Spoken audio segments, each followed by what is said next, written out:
Think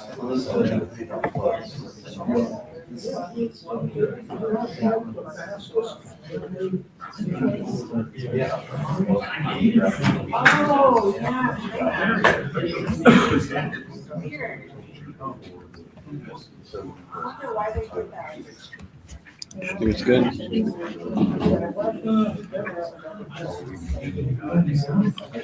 Okay, it's 7:30 and we're going to get started. Welcome to the January meeting of the Johnson Space Center Astronomical Society.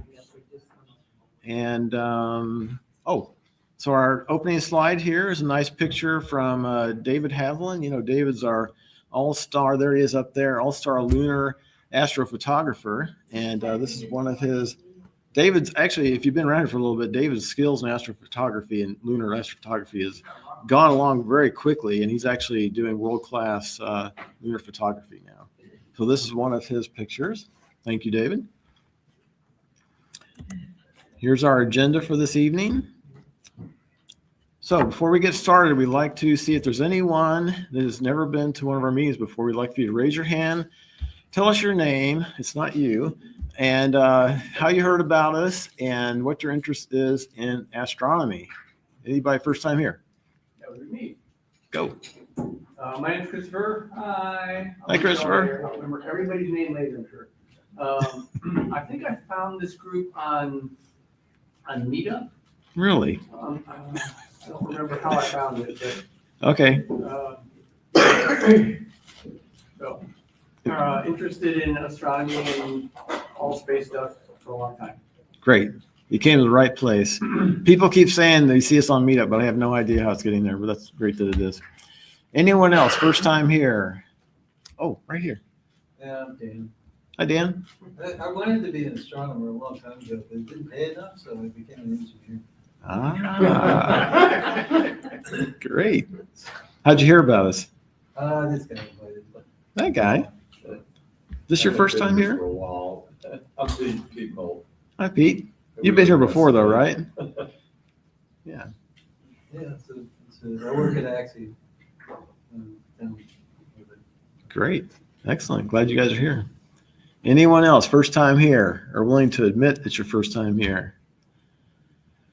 Okay, very good. All you brave people that came out in the cold. I didn't know people loved astronomy so much. Okay. So we have two email lists. One is meetings only, and one of them is meetings plus everything else. You can send your email address to one of these two email addresses here, and you can get on one of our distributions. Or I forgot to give Chris, but there's a clipboard in this box here that has some pull-off tabs that has those same email addresses on for you to send your email, and then you can get on the distribution list. So if you want to do that, come to see me, and the clipboard's in that box right there.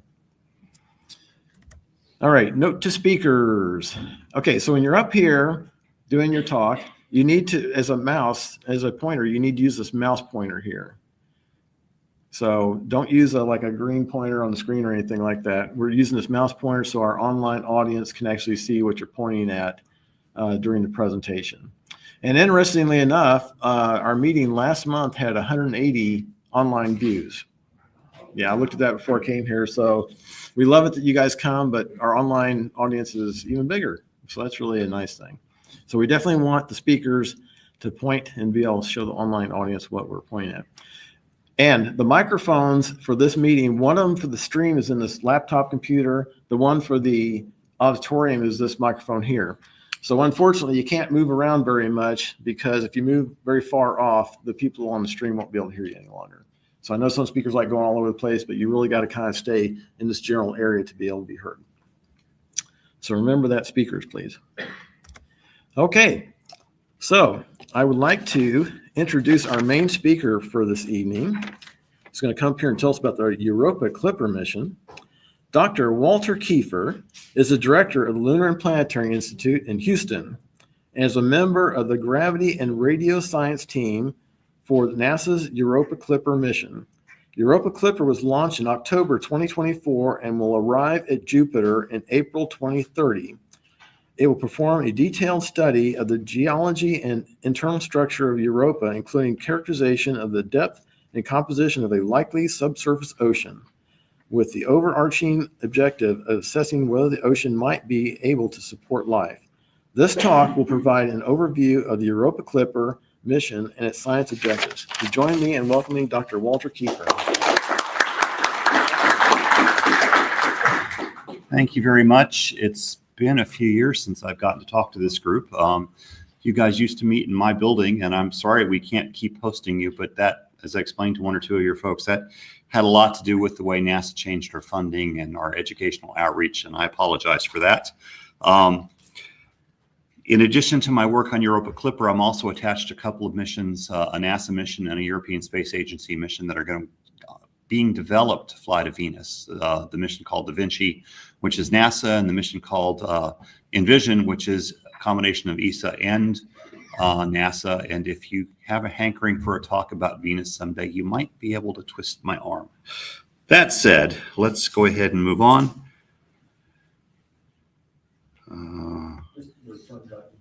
The return button. There we go. Okay. So I'm going to do two things in this talk today, and I'm very good with questions.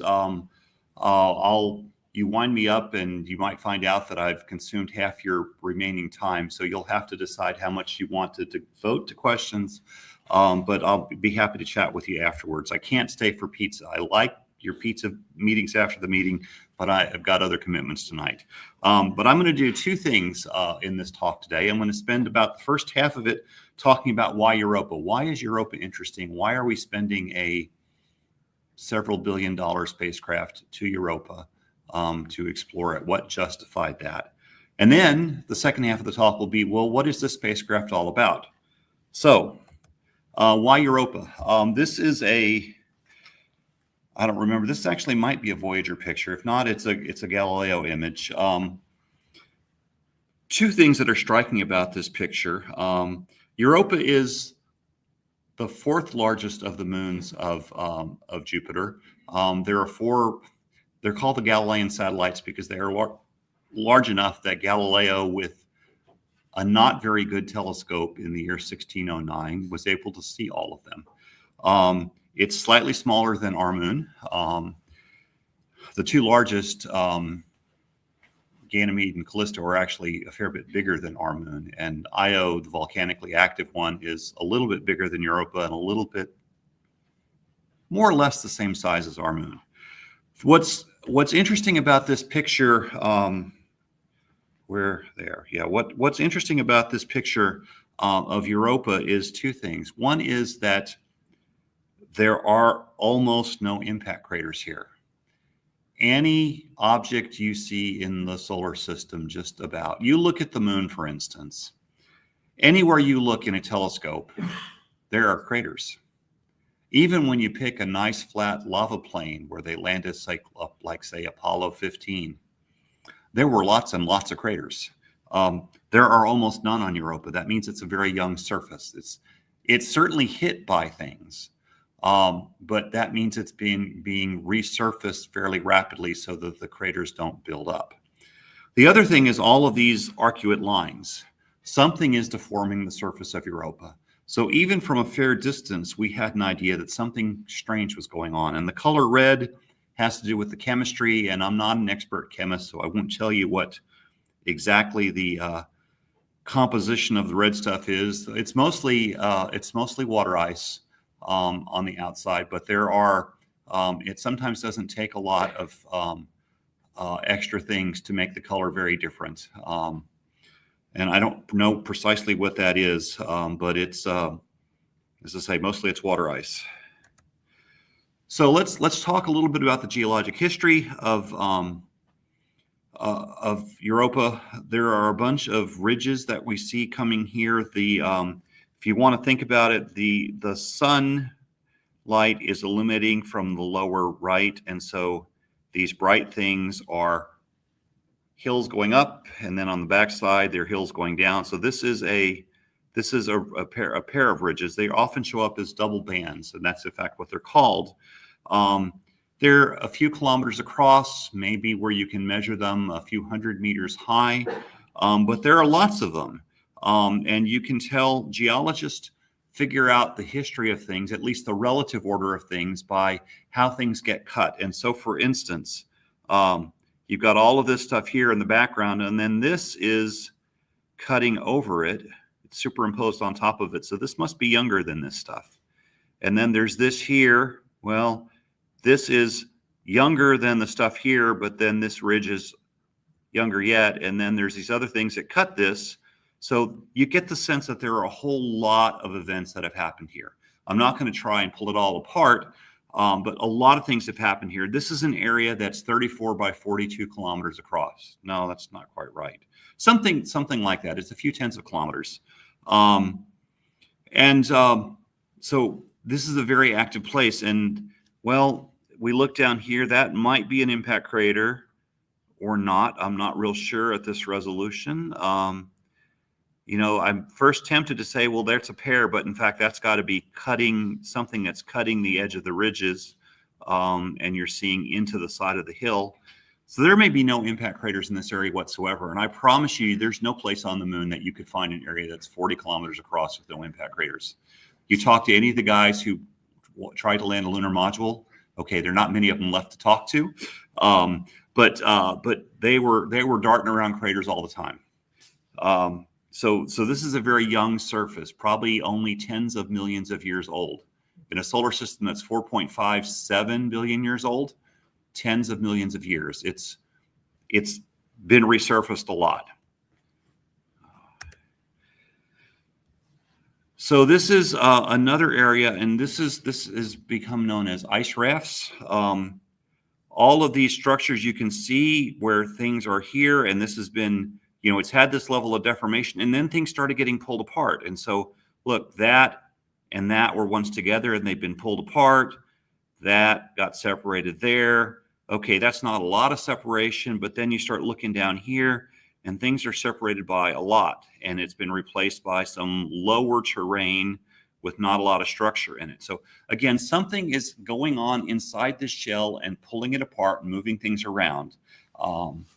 And there actually are a couple of craters, I think. That's probably a crater that that's just above my cursor and maybe right next to it. But this has been extensively disrupted. And then there are places where, and here's a good example. This starts down here and then it gets wider and wider. And okay, if you're online, you're not going to see this. I'm sorry, I don't know how to fix that. But think about the jaws of a crocodile or something like that. It's just opening up. You know, at one end it's fixed and it's opening up. This image is a little over 200 kilometers across. There are several of these things here. So it's opening up. You're creating new material in here. And this new material is probably 10 kilometers across. There's a lot of stuff going on here. And again, there's a whole sequence of events. We could sit down and map. You could put graduate students, and people have, put graduate students on mapping this and pulling the different parts about. I've never done that, but there are people who have gotten PhDs for doing things like that. This is an area called chaos terrain. This structure has been known colloquially. Officially it's called Murius chaos. Unofficially, the mitten, just because of what it looks like. Some scientists can be kind of literal sometimes. There's a rock, I'm not making this up. There's a rock on the moon that's called Turtle Rock because, well, that's what the astronauts thought it looked like. Sometimes you just pick the obvious names. So this is elevated. Again, I can see I know where the sun is here. So the sun is coming from the left now. And so you can see this surface here is reflecting the light. So this is elevated in comparison. So there's this little trough around it. It's about 100 kilometers across. Something has buoyed this up. This must be fracturing around the edges that broke it. And something forced this whole thing 100 by 80 kilometers across up, lifted it up. Well, things like that happen on the Earth when you're building mountains and things, but it's got to be related to forces going on in the interior. So again, we're getting this as we look in different places on Europa. We're getting the idea that something strange is going on the inside. We want to understand that. That's really the point of Europa Clipper, the mission. These are impact craters. If you've spent any time looking at the moon, you've got the sense of what they are. And actually that picture that David Haviland had up there really actually captured what are normal looking impact craters on the moon. If they're not very degraded, if they're fairly young, you've got a nice outer rim, and sometimes you've got a central peak. This one kind of sort of does that. But then you look at this one, which is this one's Pwill. Names come from all kinds of different cultures, and don't ask me to pronounce them accurately, but I think Pwill is the way they pronounce it. Pwyll, probably Welsh. This is an impact structure, but a lot of its structure is not there. By the time you get to something like this, where we're talking about 40 or 50 kilometers across, there's no obvious rim to this. So the thinking here is that for fairly small craters, you're making a hole and it doesn't feel the bottom of the ice shell. But as you get to bigger and bigger craters, it feels that there's the bottom to the ice. There's water underneath, and it loses its strength. And so it affects the way this gets formed. And you can simulate this in computers. And you can use this to try and constrain how thick the ice shell is. That's something we're going to try and measure more carefully with Europa Clipper. And then there are, in addition to what we learned from Galileo, we've been looking at this with the Hubble Space Telescope periodically. And twice in the last 10 years, they have taken pictures where they thought they saw plumes coming off the edge of it. So this picture on the left from 2014, there's this structure that they think could be a plume, something brightening, something come off it. The problem is there's a lot of background noise here. If you're going to try and pull out structure, you really have to take a pretty deep image to do that. And that means the background is going to be kind of jacked up a little bit too. But the fact that it's the brightest thing and it's right on the edge makes you think it's probably real. But, if you're going to be a good scientist, you're going to go back, you say, we ought to check this. Let's go back. And I can almost imagine how they wrote the proposal. We think there was a plume there, and that would be really exciting, a plume of gas or something coming up.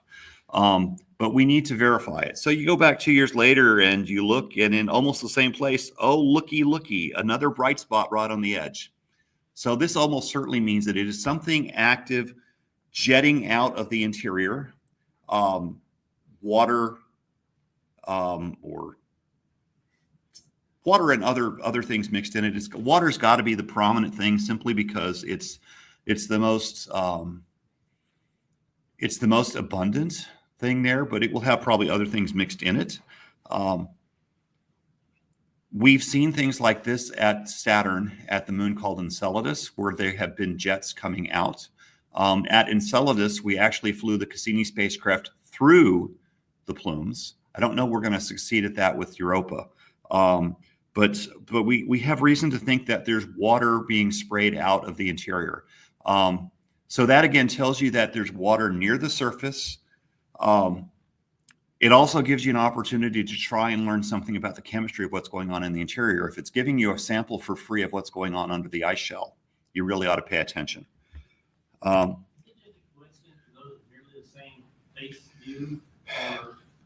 I wasn't involved. My guess is no. My guess is that they wanted it to be at as large a distance they could away from Jupiter. It doesn't get very far away from Jupiter, and you don't want the brightness of Jupiter in the same pixels. But beyond that, if you think it was erupting in one place, you really would want to pick your time in the orbit so that you'd be seeing the same place again. And it seems to have worked. I was not involved in the study, but that's, and we're talking now 8 years ago, so I can't say I remember the specifics of the paper. But that's I think probably why it turned out that way. So this is an artist's rendition of what might be going on. You've got a pool of some kind of liquid, certainly, but like I say, almost certainly water that's spraying up. And we will look for these with Europa Clipper, we are going to try and sample them. We have instruments that, if we get lucky, will actually be able to, let's say, taste the water. I'll come back to that in a minute or a few minutes. So the thought here is that there is some kind of internal ocean. So this is a cross-sectional view of Europa. The gray stuff in the center is its metallic core. It has metal in the center, just like the Earth does. Not as much, but the metal is dense. It sinks to the center. And then there is a rocky shell outside of it. So the metal, a rocky shell. And then we think there must be an ocean there. The question is going to be how thick it is. The outer part is cold enough that it's frozen. And the question is, how thick is the ocean and how thick is the ice shell above it? Things that we'd like to be able to answer with Europa Clipper. And this is kind of a pair of artist rendering of, what is the range of uncertainty there? We think that ocean could be 200 or 300 kilometers deep, but we don't know how deep you go before you get to it. And that has a lot of effect on whether this might be a habitable location or not. So you might have, like on the left, where the shell is very thin, and then this is an ocean, truly an ocean. It's water. You have potentially volcanoes underneath, heat sources that will drive convection circulation in the ocean and drive things up. Or it might be a much thicker shell. It might be a few kilometers thick, or it might be several tens of kilometers thick. But almost certainly, I think most people would say, with as much certainty as you can reasonably have in science, there is an ocean underneath it. And I'll come back to why that is in a little bit. So Europa Clipper is now on its way. This spacecraft took a number of years to develop, built at the Jet Propulsion Laboratory with support from the Applied Physics Lab on the East Coast at Johns Hopkins University in Maryland. And a lot of universities contributed instruments. To give you a sense of scale, look, here are people in their bunny suits. You don't get close to a spacecraft like this without being in ultra clean room conditions. Basically the only thing that's uncovered is a strip like this that you look out with your eyes. Gloves and everything else, very sterile, because you don't want to leave any contamination that might affect the health of the spacecraft. It will have, when it's fully put together, it would have solar panels mounted on both sides. This is the communications antenna, which is probably 4 or 5 meters across. So think, say, 15 feet. It's the height of 2 or 2.5 people. Because you'd like to send data back at a relatively high rate from a relatively long distance away. This is the view from the launch, October 14th. I really, really desperately wanted to be there for the launch. We were supposed to launch on a Thursday, October the 10th. Turns out that on the afternoon of October the 10th, there was this little bitty thunderstorm called Hurricane Milton. And when it first developed in the Gulf, it was a magnitude 5 or category 5 hurricane. Now, it calmed down before it hit Florida. It was a category 3 when it hit on the west side of Florida. But, having been through Hurricane Beryl here in Houston in July, I really didn't want to fly into the path of a category 5 hurricane. It just didn't seem like a good idea. Particularly considering that the path of the hurricane was predicted 5 days in advance to go right over the Kennedy Space Center. And in fact, the forecast 5 days out was exactly right. The eye went over Kennedy Space Center. There were all kinds of tornadoes the night before it happened, one of which happened to hit the hotel where all of my science teammates were staying. Nobody got hurt. It was just clipped the corner. They sent me back a picture and said, "Oh, look, we had a tornado near us. It took off the roof off a bank." And then when people could get back outside, they discovered it didn't just go across the street, it came onto their side of the street too. But like I said, nobody was hurt. They did have to change hotels. So all was good. They delayed the launch by 4 days. And it was then just about perfect. Like I say, I really wished I could have been there. Not to be. This is a Falcon Heavy. You have all probably seen the movies where the side boosters come back down and land near the launch pad. These boosters had done that on the Psyche mission a year earlier. They had been reused. This time, however, they needed every speck of performance they had to get it to Jupiter. So they burned, because you need a lot of fuel to bring things back to Kennedy. So they used all that fuel to actually give it more speed to go to Jupiter. And they splashed them in the Indian Ocean.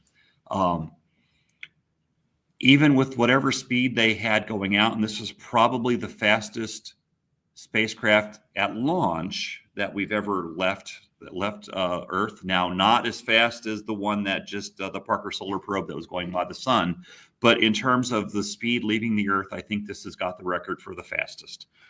We're pretty darn close to it. And then, we can't do a launch these days without having cameras on the booster.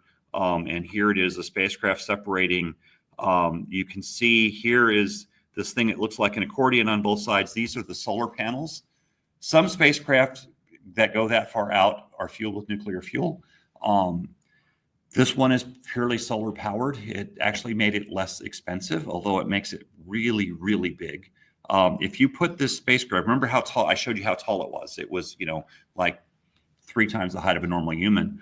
If you were to put this spacecraft at center court in an NBA basketball stadium and spread the solar panels out. Now that's hard to do because they're built to support themselves in zero gravity. So you really don't want to have them standing up, on their side. But if you were to do that, that NBA basketball court is 94 feet across from one end to the other, and the solar panels would stick out across both end lines. That's about 100 feet long. Probably, again, the biggest, in terms of size, spacecraft that NASA's ever launched. I don't know about DOD, but because they keep their spacecraft around Earth, they probably don't need solar panels like this. So size-wise, it's probably the record. Mass-wise, I don't know. And never will, because nobody's going to tell me. But anyway, launch was great. Everything had been checking out. They spent the last close to 3 months now checking it all out. It will fly by Mars something like the 1st or 2nd of February. It'll take a little gravity assist that will send it back to the Earth, and then the Earth will kick it out. And I think it does 2 of the Earth before it, I don't remember if it's 1 or 2 on the current. Oh, that should not happen. Sorry. There are either 1 or 2 flybys of the Earth to help it pick up speed before it gets to Jupiter.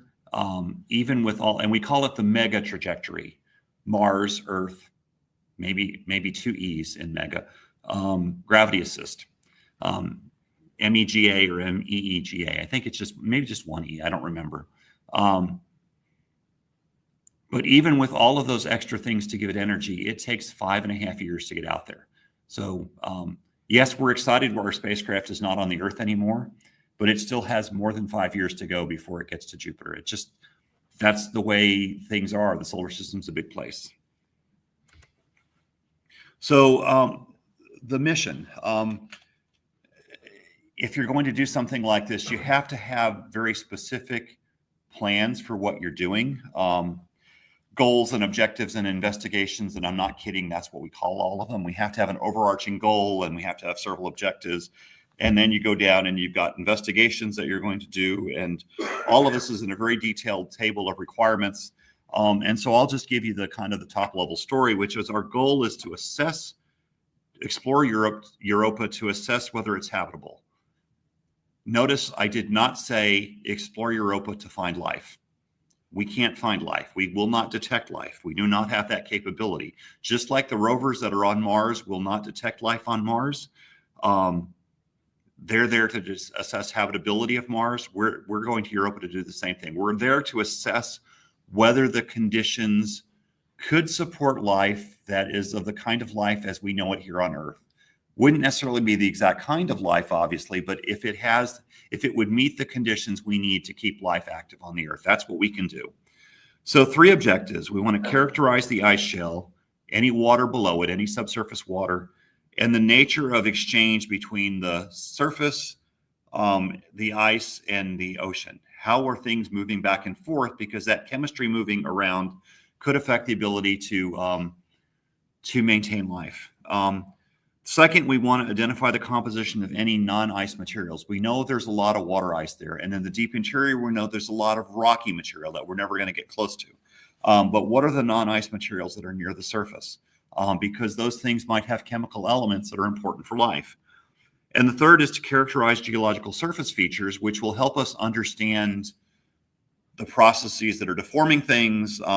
It might even give us a place to say, okay, these are places we might be able to land safely. I know there are people thinking about, well, what the follow-on mission might look like. That's going to be a long time in coming and a lot of dollars. I personally am not spending that much time worrying about it because this is my retirement plan. I will be, how old will I be? I will be not quite 68 when we go into orbit. So I don't plan on, my retirement advisor said, you could retire before 67. I said, no, the good stuff comes later. He says, what, you want to keep working? Yes, I want to keep working. You're given a chance to work with a spacecraft like this. The answer is yes, I want to keep working. But at some points, I'm going to not want to keep working. And I'm not going to be around when they actually try and send a lander there. I'll let somebody else, a younger group, to worry about that. But this is going to be a lot of fun, I think. We don't do it because of the fun. Well, yes, we do. We do it for the science, but we wouldn't be doing the science and working the hours we do if we weren't enjoying it. So how are we going to do this? And a couple of folks over there, we were talking about orbits and things. So I would dearly love to tell you that we're going to go into orbit around Europa, but there are 2 good reasons for not doing that. One is it's deep into this gravity well of Jupiter, and as it gets closer and closer to Jupiter, it speeds it up. Exactly like that solar probe that you heard about on Christmas Day getting pulled into the sun. Okay, not as fast as Jupiter, but nonetheless, you got to burn all that energy off if you're going to go into orbit, and that means fuel, and that means even bigger rockets. So there's only so much we could do. They looked really hard at whether they could put it into orbit, and it just wasn't tractable. The other is Jupiter has an intense radiation environment around it. And if you're in close to around Europa, your spacecraft is going to get bathed in radiation such that its lifetime might be weeks. Whereas if you go out regularly, the radiation drops off rapidly enough that you spend most of your time far away from Jupiter, and you get to have more science by giving your spacecraft time to recover. And so the idea is Europa's in this white circle, which really is almost perfectly circular. It goes around once every 3.5 days around Jupiter. The whole reason that Europa has an ocean, I should actually go back and tell you that, is that Io goes around once every 1 3/4 days, 42 hours. Europa goes around twice, takes twice as long. And Ganymede, further out still, takes twice as long as that. So they're in what we call a resonance. And every once in a while, in the same place in the orbit, we feel tugs. And so this orbit is made slightly eccentric. And the thing is, now it's moving in and out at Jupiter, and it's stretching a little bit like this, a little bit like this. And the stuff is doing this and this and this. And that doesn't seem like much, but if it does this for 4 billion years, you created a lot of heat. And that heat is made, it melts on the inside. That's what's going on. That's the mechanics for why Europa has an ocean. or why Io, the moon that's further in, has such intense volcanism. Io is mostly molten. Europa has got a molten section too, but it's molten water, not molten rock. But so we're going to be in an orbit. Excuse me. We're going to be in an orbit that takes 21 days. So Europa will come back. Europa will go around 6 times, and every time we come back, it'll be in the same place. Now, we won't go in exactly the same path every time because we want to see different parts. Sorry. We would like to see different parts of Europa. And so we'll use the fuel on the spacecraft to adjust the orbit each time, and we'll see different places, different times. But more or less, we're going to see the same thing. And now there's a problem. Because if you come back to the same place every time, Europa's just like the Earth's moon. It's one face locked to Jupiter.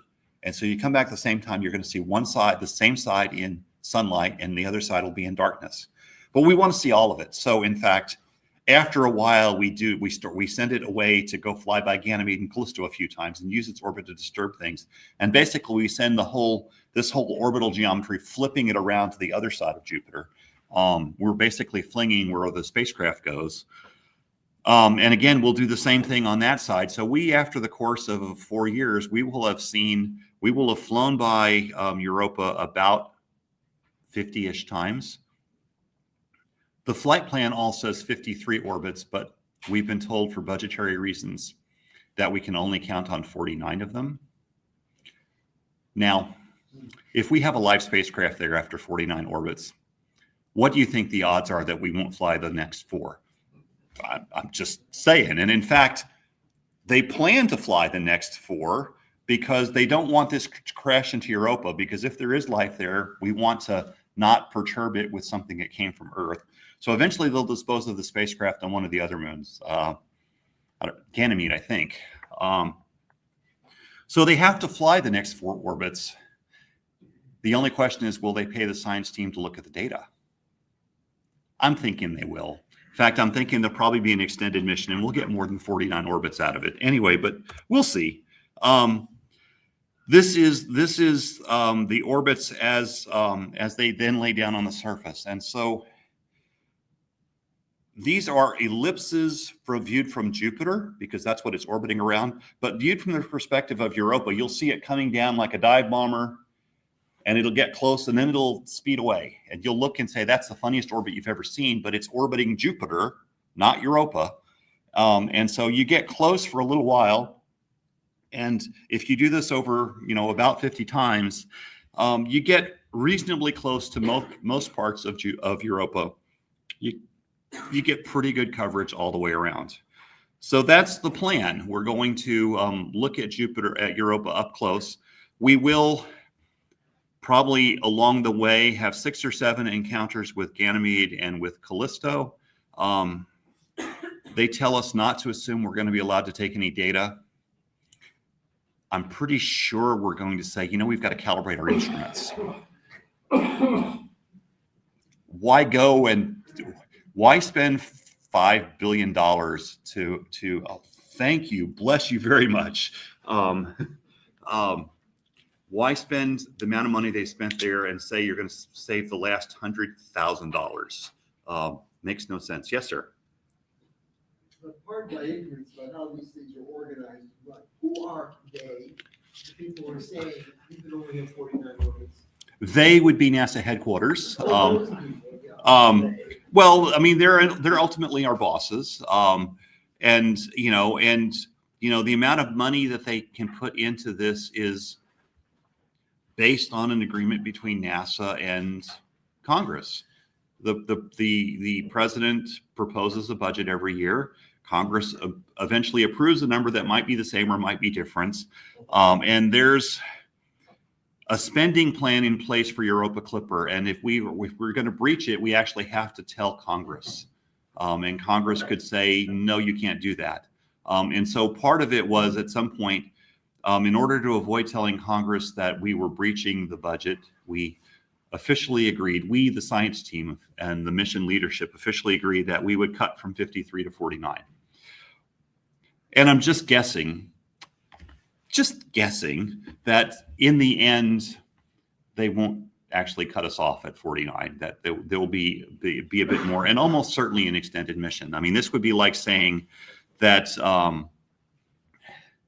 the Perseverance rover landed in, what was it?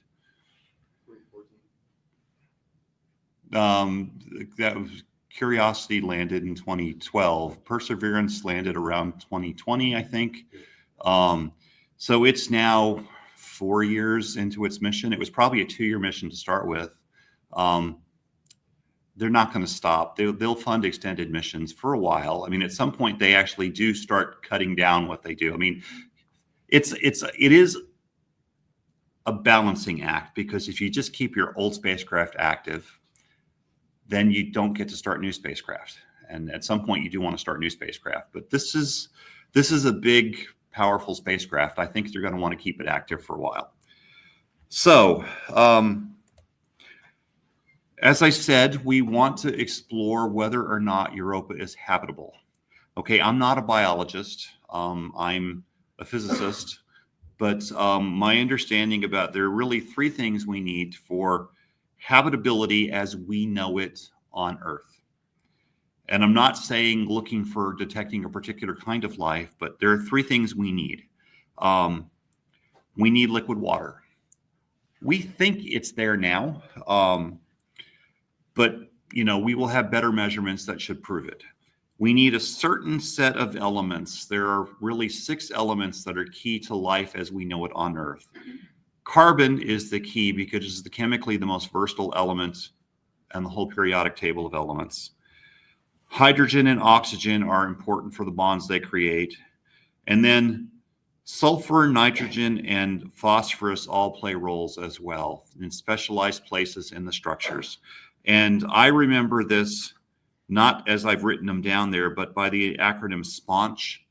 And you might think, well, why that? And the person who was teaching me astrobiology 20 odd years ago said, well, he remembers it because there's this lunch cake.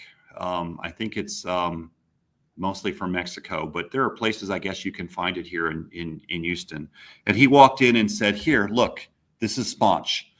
And that was the lunch cake. But for me, that stuck. And so that's the acronym that I remember. But those 6 elements are there because they create particular kinds of bonds that make molecules of particular shapes that are critical for how life maintains itself on Earth. And then the third thing is you need a source of energy. The energy for life on Earth ultimately is sunlight. Plants grow and photosynthesize, and then other things eat the plants, and then other things eat the things that eat the plants. But that's the ultimate source of energy. Now at Jupiter, the sunlight is 4% or a little bit less than that of the sunlight at the Earth. Plus, we're talking about probably below an ice shell. So we've got to look for other things. And there turns out there's a lot of different kinds of energy sources that drive life on Earth. Deep underground in mines or places you can find it, or at mid-ocean ridges you can find vents where you've got it's not steam, but it's hot water that's coming out with very chemically complex stuff, and all kinds of life surrounding it. And so the key for life in these places is chemical energy. So if you've got 2 kinds of chemical materials that are not at equilibrium with one another, they will react to try and drive to equilibrium, and that creates an exchange of energy. And life on Earth in these environments is amazingly adaptable in terms of the way they can take advantage of that chemistry. And again, I'm not an expert in that, but that's the 3 things we need. And life on Earth, it turns out, can be in all kinds of different environments. The graph here, it's pH, on the lower axis from 0 to 14. pH near 7 is water that's kind of normal tap water, not acidic, not alkaline. It's a logarithmic scale, so when it's 7 units away, the chemistry is changed by a factor of 10 million in one direction or the other. So when the pH is down near 0, it's like battery acid. There are things that live in battery acid conditions on the Earth. And then there's the temperature there on the y-axis, the scale running up and down. And, you know, okay, water between 0 and 100 Celsius, 32 to 212 if you want to think in Fahrenheit. And there's a range of things that life lives like, but in fact, it turns out that there are things that live at temperatures below the freezing of water, and they can survive freezing conditions for a long period of time, and eventually they get a time when they've got a little bit of warmth and they grow a little bit more. And there are other places where they live at temperatures that are more than the normal boiling point of water. But if it's under high pressure, the boiling point is raised. And so you've got a range of about 140 degrees Celsius, or 1.4 times the range of temperature at the Earth's surface. So there's a lot of range of things that life can exist on Earth. And we're kind of banking that might be true at Europa. Like I said, we're not going to find life. We do not have instruments to detect life. That is a bridge too far. We're not going to land there. We don't have that capability either. But this is what we're trying to do. We're trying to understand the conditions at Europa to see if life might be there. So how are we going to do that? And bear with me, the last 3 slides are no pretty pictures, but I want to walk through the 3 science objectives and the science that we're going to do. And one is, what is the interior structure like? We have several ways that we can look for an ocean. One is gravity. That's, if you were listening at the beginning, I'm on the gravity team. And what we will do is, as the spacecraft is flying by Europa, we measure the signal coming back to Earth, and we measure its Doppler shift, how the frequency changes up or down. The same thing cops use to determine whether you're speeding or not. We figure out if the spacecraft is speeding up or slowing down, and that's related to the gravity that's below it. And as Europa changes its shape as it moves in and out, how it flexes changes its gravity. It changes the shape of the gravity field. And it turns out to be easier to measure the gravity than it is to actually measure the change in shape from the tide. But the change in the shape from that tide is because it's just like just think about on the Earth, and they tell you high tide now and low tide 6 hours from now, and things go up and down. And here it's, a few feet. And, in places like the Bay of Fundy, it's tens of feet.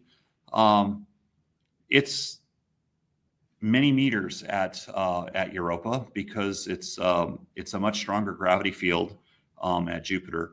And the amount of flexing depends on whether it's a thin ice shell and it flexes more, or a very thick ice shell and it flexes less. So the change in the gravity will tell us how thick that ice shell is.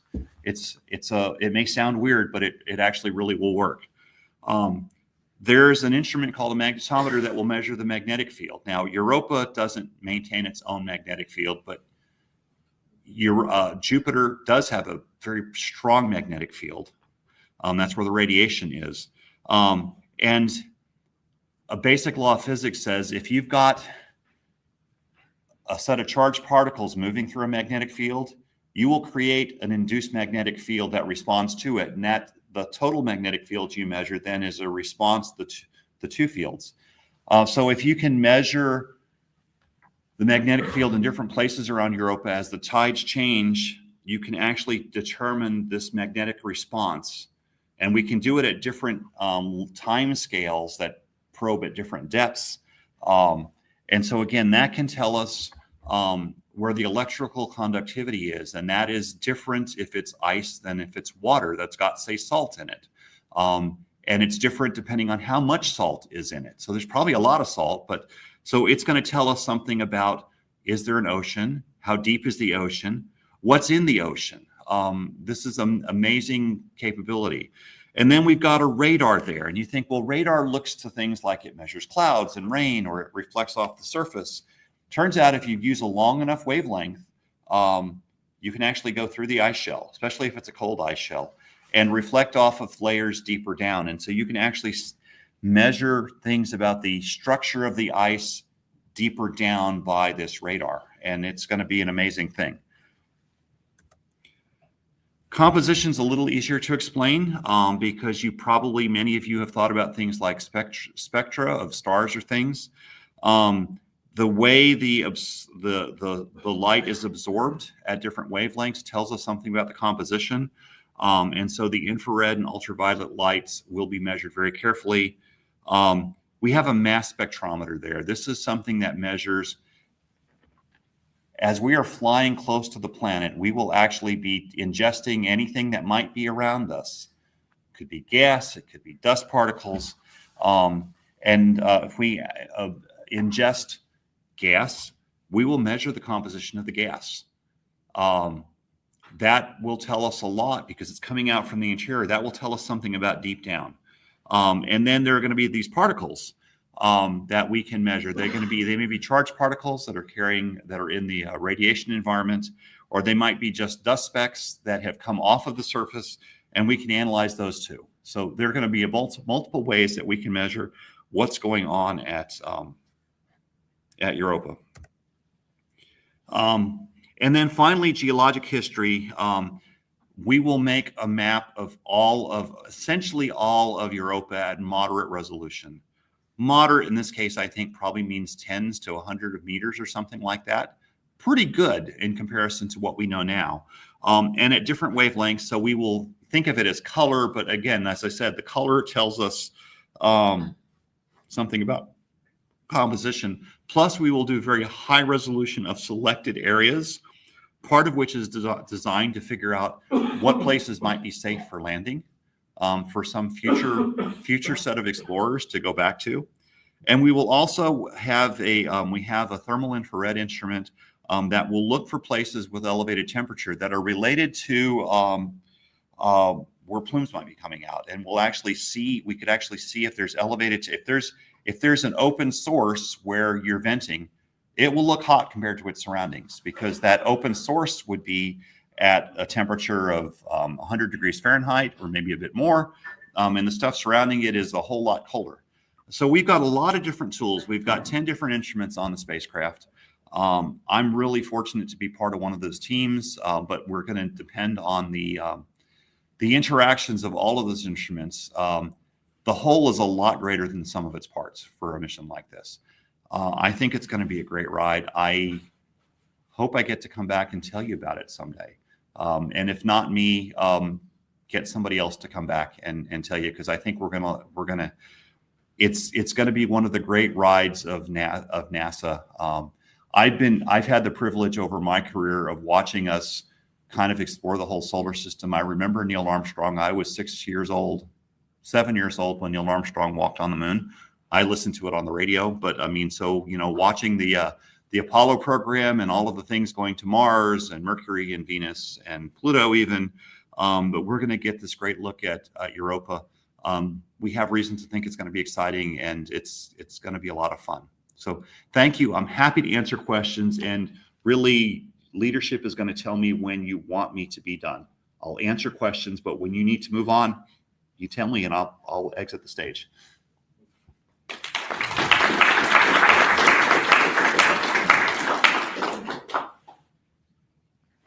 You showed different types of life on Earth versus pH levels, Mhm. temperature ranges. What about in high radiation environments? There are certainly places that live in high radiation environments too. There are things that live in nuclear reactors. In fact, I believe they don't do very well when you take them out of nuclear reactors. It's funny what you get adapted to, that, you expect certain things around you for the chemistry you get used to doing. There's a very broad range of conditions that life exists on Earth. And we're relying on that for examples of what life on Europa might be like. None of those things are at Europa, of course, because there's probably no good way to get them from Earth there. But they are examples of what's possible. And that's where the inspiration's coming from. See a hand right here, sir? Yeah, given that, is it possible that the energy source that you were looking for to provide life might come from Jupiter itself, the radiation from that source? I suspect it might be possible that you could rely on the radiation field. I don't actually really know. You're stretching me a lot. As I told you, I'm a physicist and a geologist, so I actually call myself a geophysicist. But biology, the last biology course I ever took was in 9th grade. So not even in college, not even college biology. Now I've learned a fair bit along the way, because one of the tricks about being a scientist is you learn to teach yourself. But it's not my specialty, and I won't claim to know a lot about those particular things. How in the world did we end up getting something about the size of our moon that has all this water on it? So you're far out from the solar system. You're 5 times as far away from the sun, Jupiter is, and it's much colder out there when the solar system is forming. And so you have near Earth, it's warm enough that you don't crystallize a lot of ice. Those things come in later as small amounts, but you get far enough out, you get to what they call the ice line, where it is cold enough where ice simply condenses, and you get a lot more material that's there. And Jupiter is outside that point.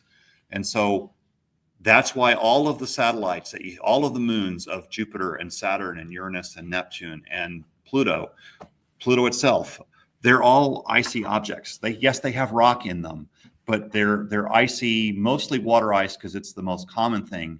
But especially as you get further out, you then also have other kinds of ices. You have ammonia and methane and carbon dioxide, and you think, well, but Walter, all of those are, or nitrogen, you think all of those are gases. Here they are. Out there, it's cold enough, they're all ice.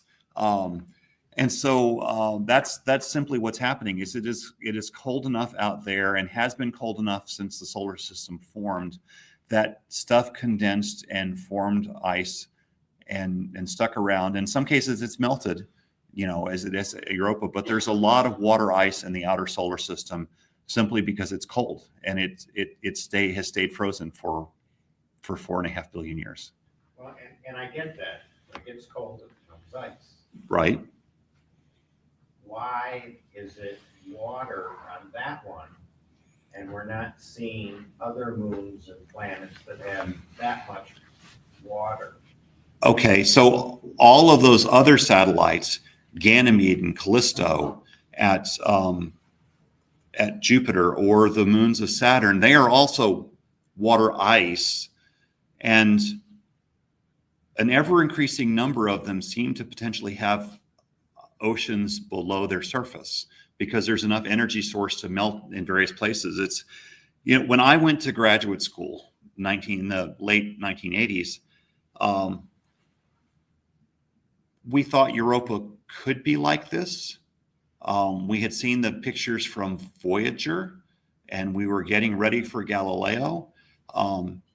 We thought Europa could have an ice shell, and we thought that was probably it. Maybe Titan would have something. No idea that Enceladus, which is this tiny little thing, 200 kilometers across, could have the activity it had. So our observations over the last 40 years have revolutionized how we understand our solar system. There are more places and more energy sources that let this stuff melt, at least in small amounts, in a lot of different places.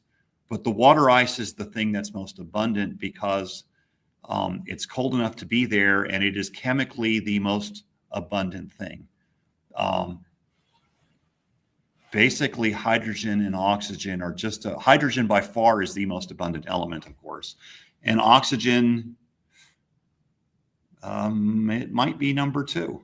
The lighter elements tend to be more abundant. Oxygen is more abundant than carbon or nitrogen or the other things around it. So I suspect oxygen might be the number 2. I should know that number off the top of my head. I'm sorry I don't. So that's why it's water ice. But then you get smaller amounts of things like ammonia ice and methane ice, carbon dioxide ice, nitrogen ice, all of which freeze at still colder temperatures, and so they're less abundant and they tend to be further away. But you have some of those things at Europa, certainly. That when I showed you that the chart that said sponge, we know carbon, hydrogen, oxygen, and I think nitrogen are there, or maybe no, sulfur. We don't know nitrogen and phosphorus yet. Probably they are, because it's hard to separate things that much. But they're all there in amounts that kind of reflect their chemical abundance in the material that made the sun. And that's why it's out there. Does that kind of capture what you were hoping for? Fine. I think Good. I pushed you enough on No, that's fine. history. That's good. Did you have a? I was wondering, why does the cover have to be discarded? And also, you had mentioned that the mission count was governed by financial considerations. Is it the case that each mission costs money because there's corresponding labor, like in NASA, by employees, man hours?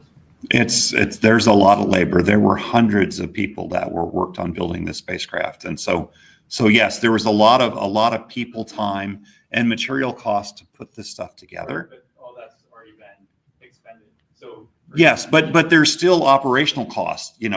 It's not free now that it's on flight. We still have a crew operating it, and we have scientists. And this science team, kind of routinely, when we have our regular science team meetings where everybody gets together, it's about 150 people. When we get there, many of those people will have students or postdocs. So, I mean, we're talking probably a couple hundred people, plus the crew that it takes to operate the spacecraft. So there will be ongoing expenses associated with it that you cannot avoid. They're not as much as building the spacecraft for real, but at some point they become fairly expensive. okay, but the difference in cost between mission 40 and mission 41 does come down to man hours, right?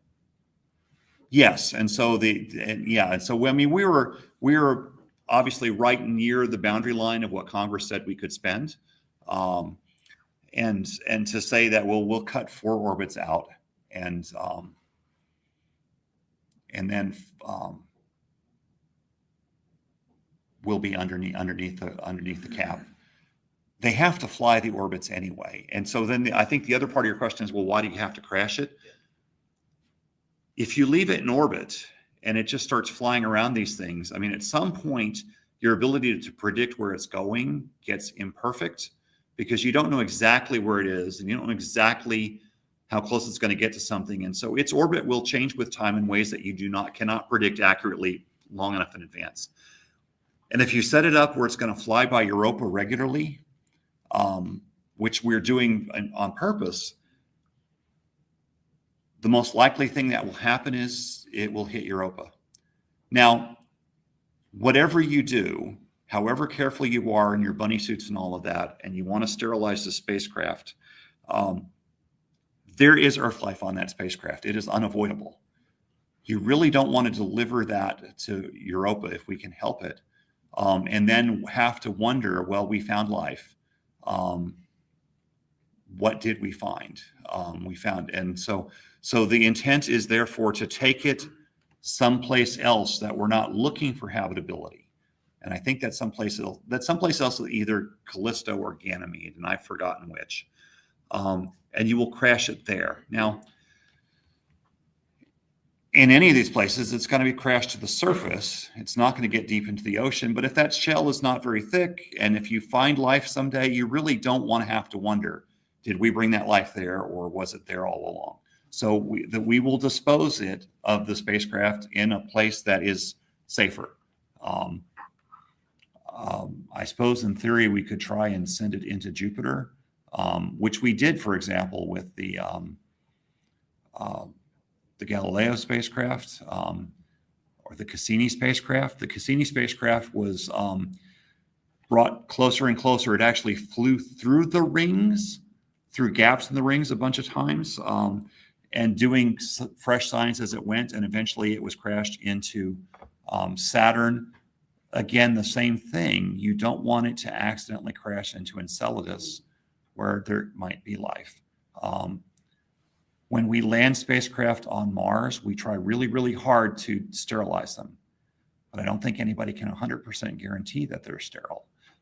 And a spacecraft as big and complicated as this, I'm sure they tried to be clean about it, but it's probably even harder. So that's the intent, is you minimize your risk to future science by taking your spacecraft somewhere else and disposing of it safely. Yes. I was curious about downgrading from the ice mag to a lesser magnetometer and how that would affect some of the objectives, particularly when looking at the salinity, if you're trying to look at in the oceans and the ice layer and all the plasma and radiation interactions between Europa and Jupiter. So it's always so the question really is about a magnetometer that was originally proposed they wanted to fly, and a less complicated version that they're flying now. And I came onto the mission in 2021 after all of that happened, so my knowledge of it's a little bit hazy. But in general, what happens is, NASA decided it was going to fly this mission, and it knew a set of kinds of instruments it wanted to fly, but you then make an open call to the planetary science community. We'd like instruments. We'd like science investigations. You can't say, hey, I think we want to take a bunch of cool pictures. I propose to send a camera. What you propose is an imaging investigation that says, by doing the following things, we will learn the following things. And to do those things, we need the following capability in our camera.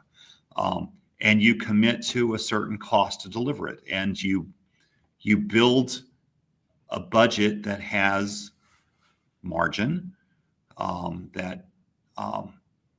you don't know how much it's going to cost you to build it, but you have to have a reasonable budget, and the review team has to think your budget's plausible, but it might turn out to cost more. And so you've built some margin in there, and NASA has rules based on experience about how much you have to build in for margin. In that particular instance, that magnetometer was not coming together at anything like the schedule they needed it to, or the cost they needed it to be at.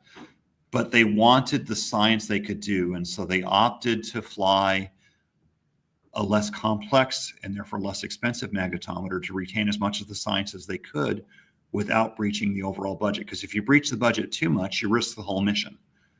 Congress won't keep spending money forever. And just as an example, think back to last summer when a spacecraft that was being built at the Johnson Space Center called Viper, that was supposed to explore into the permanently shadowed regions near the South Pole, broke its cost cap.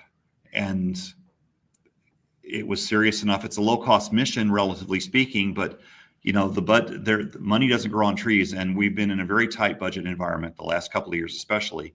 And so when you get to be too expensive compared to your budget, you sometimes get cut off. That's exactly what, for example, what the Mars Sample Return program is looking at right now. When it went from $3 billion or $5 billion to $9 or $11 billion, and ask me if I believe $11 billion, the answer is they're looking for ways to cut the cost, because at some point you just can't afford to do that without sacrificing everything else you want to do. And all of the other people that do the other things. So that's the game, is you want to stretch your science, but you have to do it with some degree of physical responsibility. That's what happened there. Okay, one more question and we gotta move on. Okay, you've had a turn. Let me see if there's somebody else. I'll give you the chance, but I'm going to see if there's a hand back there. Sorry. Ask me if we've got a. Well, you're going to not go into directly to break, but you, sir. Can we not get a good enough spectra to know what those plumes are? I don't think the instruments on Hubble are good enough to do what they need. Again, you're stretching me. I'm not an instrumentation guy. I'm not sad to say at an astronomical club. I'm not a telescope guy, really. I'm a computer guy. So I'm not an expert on those particular pieces of equipment, but I think if they had a spectrum where they could tell us something, they would have trumpeted it real fast. And the fact that I haven't heard about it says to me they can't do it with the instruments they've got on Hubble. They need something else, better range, better resolution, better spectral resolution, better spatial resolution, where they can see where it's coming out of the ground. There's a whole lot of things you can do when you're up close that you can't do when you're just looking. I mean, we see it at the edge of the planet. Is it there at the edge, or is it somewhere around on the backside and we're seeing it where it's high enough and it's poking over the edge? I can't even tell you from that picture where that's coming up. And we never will be able to do that with Hubble because it could be on the backside of the moon as seen, in that place. So getting there close is a huge advantage. Okay, you guys can ask Walter more questions during the break. Okay. Just so I know, how long is it going to be until you get to the break?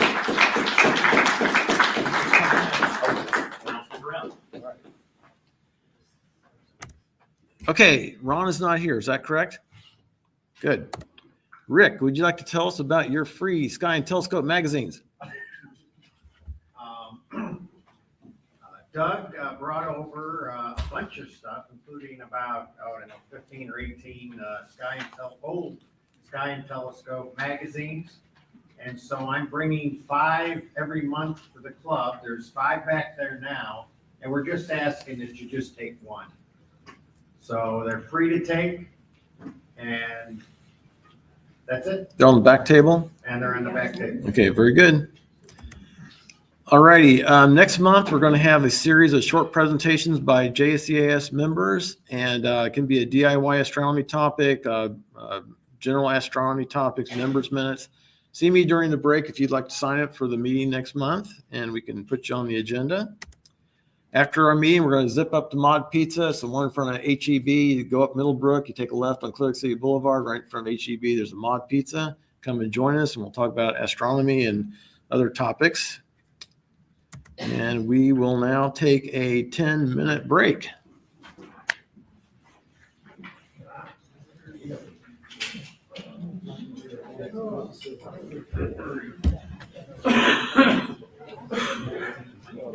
So you say it's powered. Does that mean, yeah, it's plugged in. It's plugged in here. Plugged in there, but doesn't it show like a little thing down there?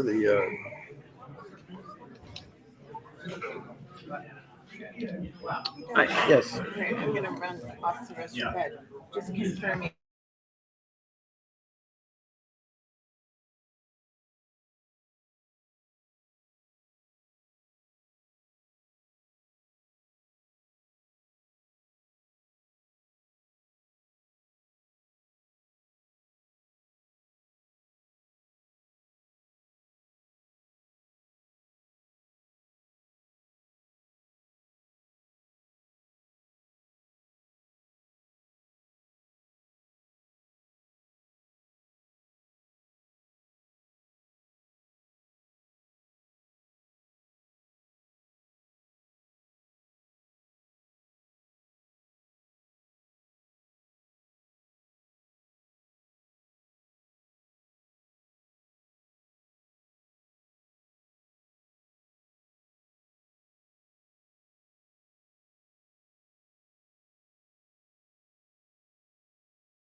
Yeah, absolutely.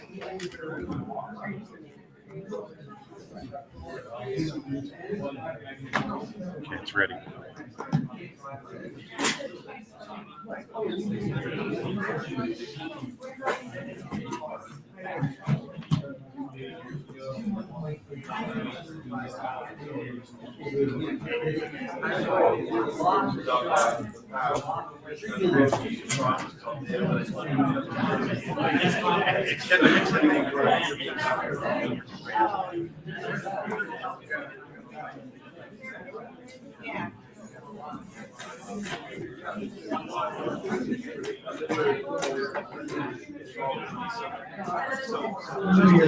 Hey, good. We're gonna start up again. You doing all right? Try that again.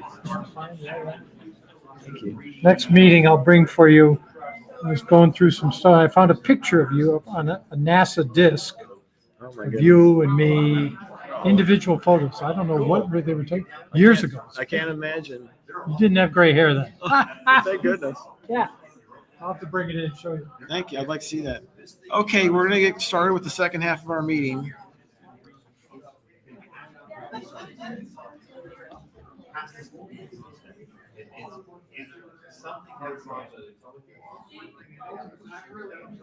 Yes, we're really gonna get started with the second half of our meeting. I just love this part. Guys, we're gonna get started with the second half of our meeting. Hey, children, we're gonna get started with the second half of our meeting. Oh, I almost had to use the cowbell. Almost, not quite. I was thinking about bringing an air horn to this thing. I might still do that. Oh my goodness. Okay, I'll at least try this thing. We're gonna get started with the second half of our meeting. I had it out.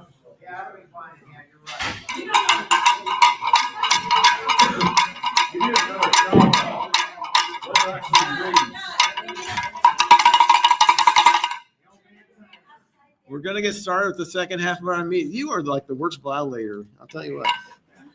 Is there a prize for that? Or? No. Okay, second half of the meeting. Okay, is that really your data? All righty. So last month, I showed you guys this data, 21 centimeter neutral hydrogen data taken with this radio telescope. And somebody asked, is that really your data or has it been doctored up? And that's somebody is so ashamed they're not even here tonight. Even though I did this just for them, they aren't here. So the answer is, okay, so here's the data here that I showed you. And what I did is I went back and I plotted a line plot. Just took one sample out, plotted it just amplitude versus frequency, no funny business. And you can see the data is clean. So yes, that is really our data, not processed. Okay, so our data has not always been that good. Back in 2020, some of you have been around here for a while, our first radio telescope we made based on a Wi-Fi antenna, the data looked like that. And you can see it's pretty ratty looking, lots of noise, right? It's got a slope to it, not so wonderful. So we've made significant improvement since then. And this is the one that's similar in declination to the one I just showed with the humps in it. So you see with the larger aperture, not only do you get better spatial resolution, you also get better frequency resolution. Also, several months ago, the person who is here said a bad word. And I am just so sorry that your young ears had to hear this word. There it is. And it was him. He raised his hand. It was him, yes. I wasn't going to point you out, Carrie, but it was Carrie. He said a bad word. I'm so sorry. All right, so here is similar day. This is in December of this year, and this was in June of this year. And these aren't exactly at the same declination, so they're just slightly different shape. But you can see the data is pretty good and very similar. So yes, it is repeatable. That's very brave of you to show up. That's why I came back. Yes, you came back to see. All right, one more thing. All right. So how is this data used to determine the shape of our Milky Way galaxy? So I've been standing up here telling you guys, oh, this shows us there's multiple arms on our Milky Way, blah, blah, blah, blah, blah. Okay, well, how do you actually do that? So here's our 3D data over here.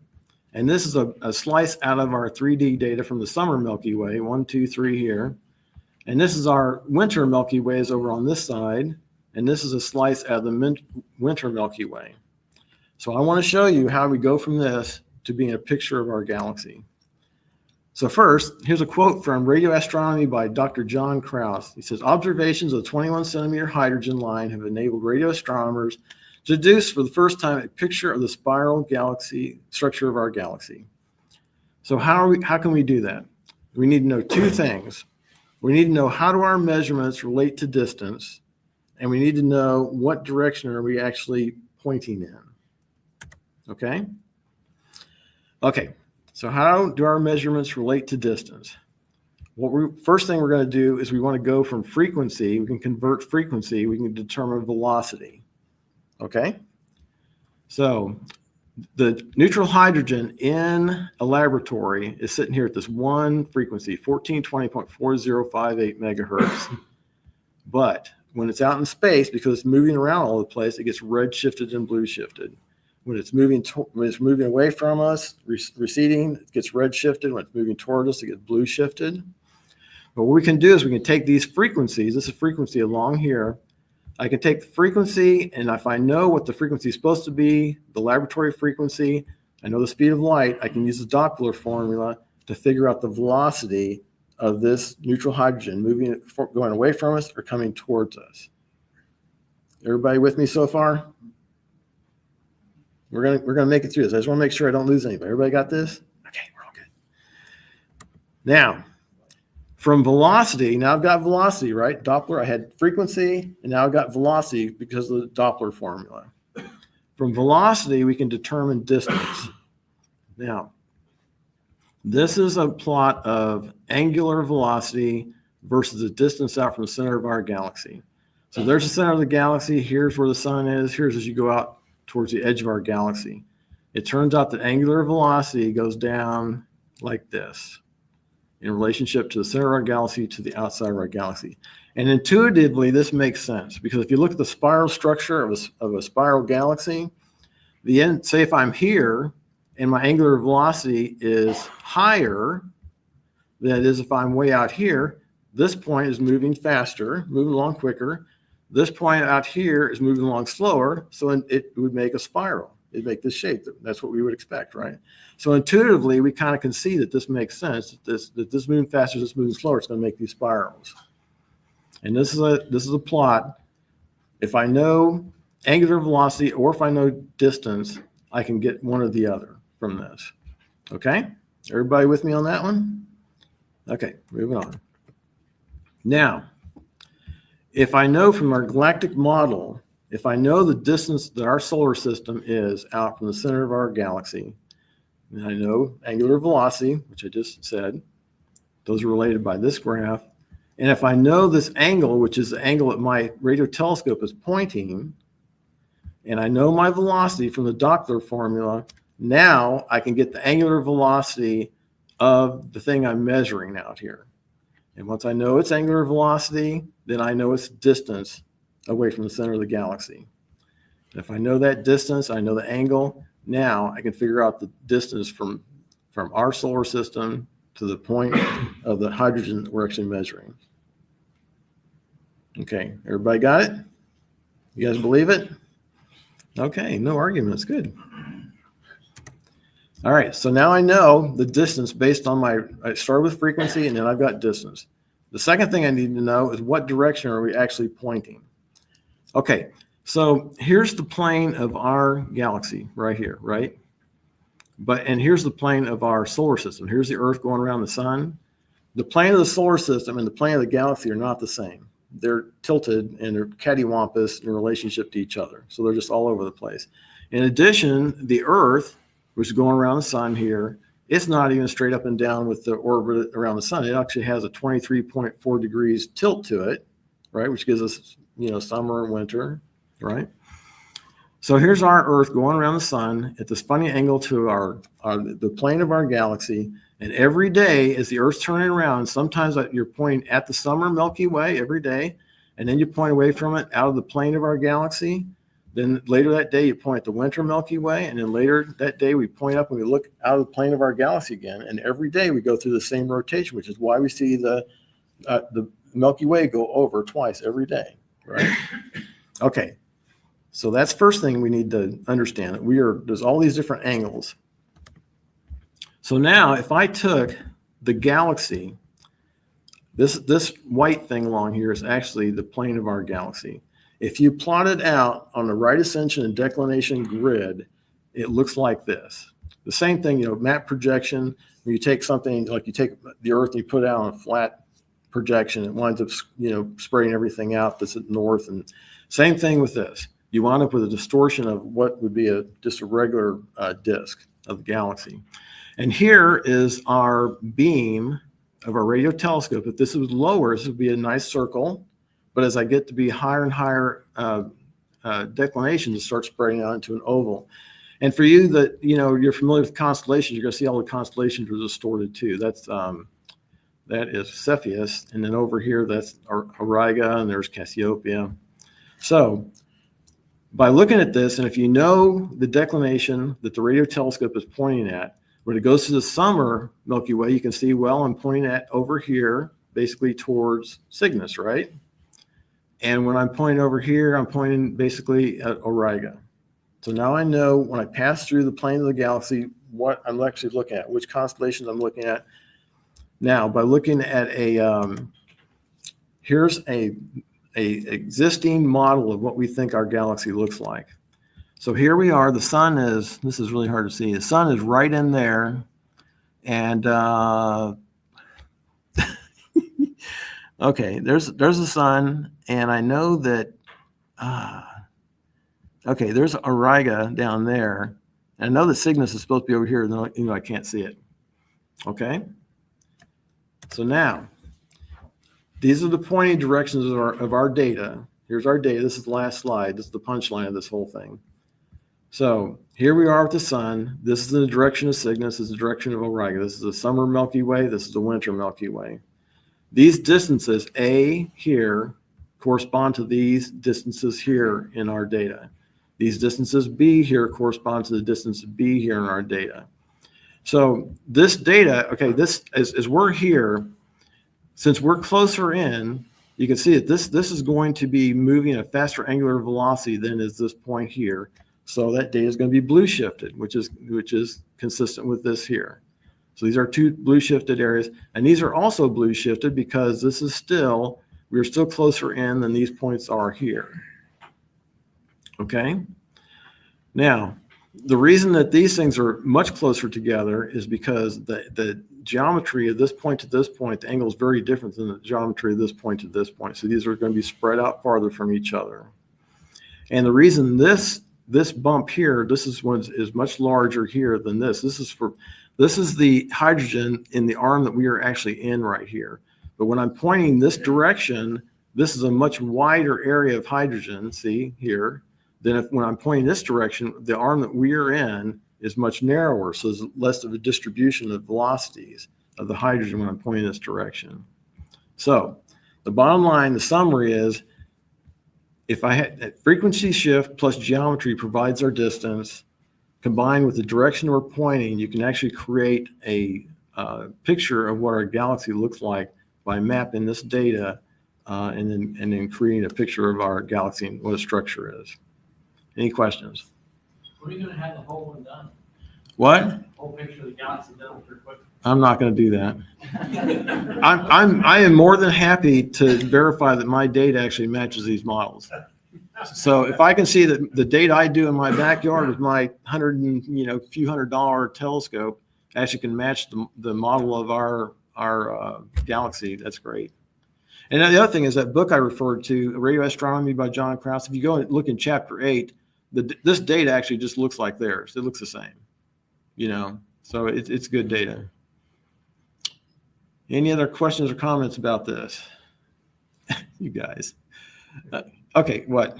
So there's 3 lumps. I thought that they corresponded to something else, but so why are there 3 humps? Okay, hump 1, this one here is the arm that we're in right here. This is this neutral hydrogen right here is this hump right here.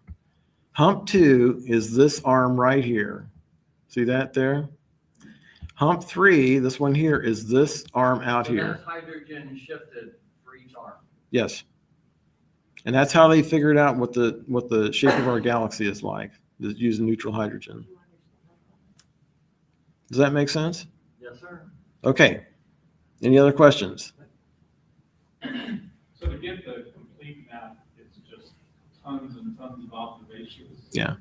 Yeah. What you do, you might remember that picture I showed you of the other telescope. I spent a couple months gathering all those different observations.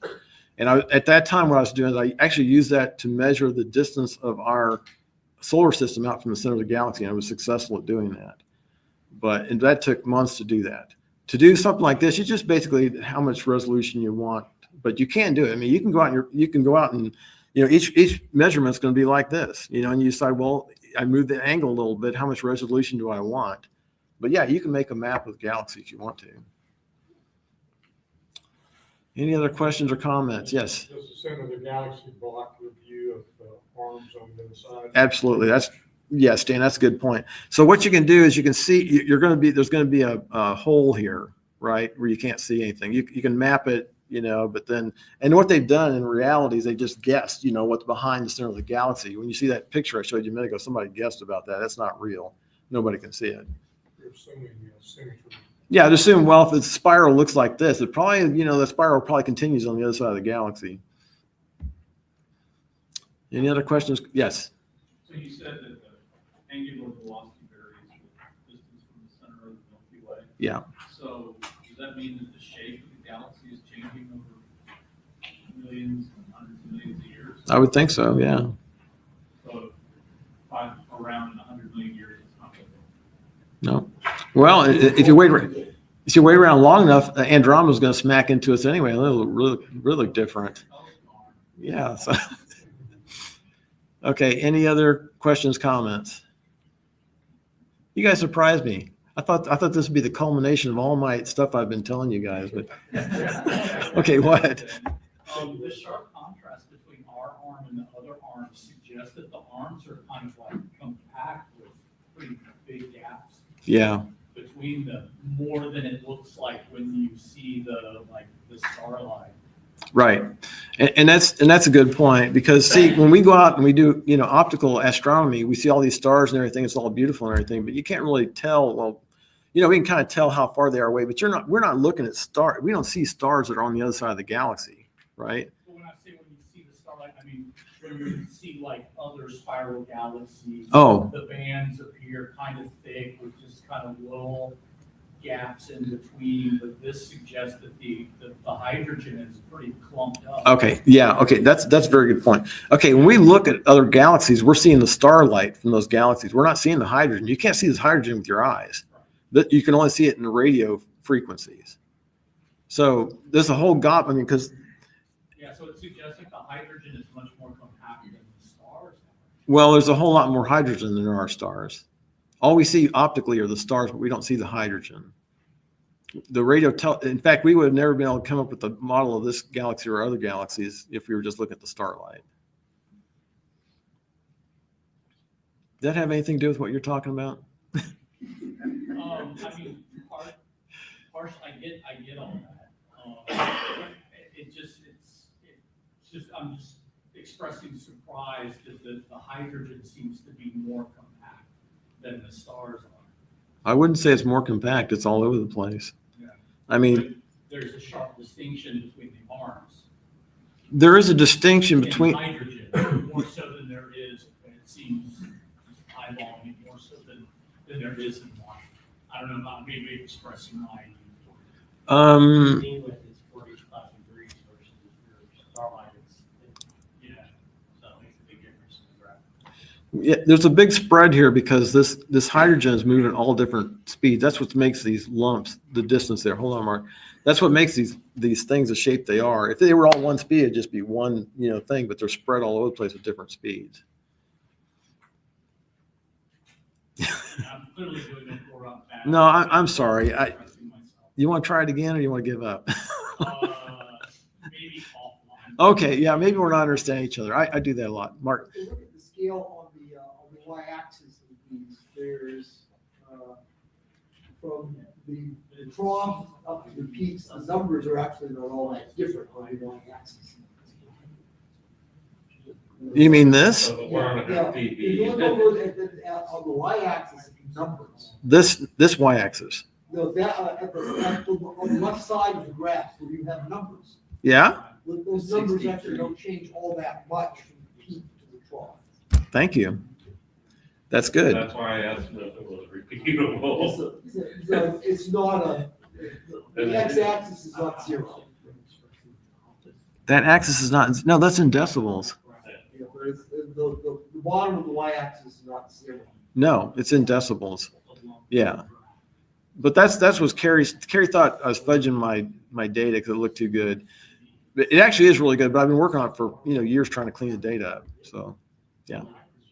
Well, and you did it again and got a different picture, so and it should be different, right? Yeah, it should be. Yeah, I mean, this guy, this one over here is pointing this direction. It's in the winter Milky Way. This one here is the summer Milky Way. It's completely different. But this was pretty cool. We were able to get 3 bumps here, in the winter Milky Way, because there's not that much, difference in frequency between us. Well, last time I just wondered if you did it 2 nights in a row. That's all. No, I know, but the other person that is not here was saying it thought that I had doctored the day, cleaned it all up, but that was somebody else. So she chickened out and didn't come tonight. All right, anybody else? Okay, very good. Oh, yes. The location of the peaks gives you useful data.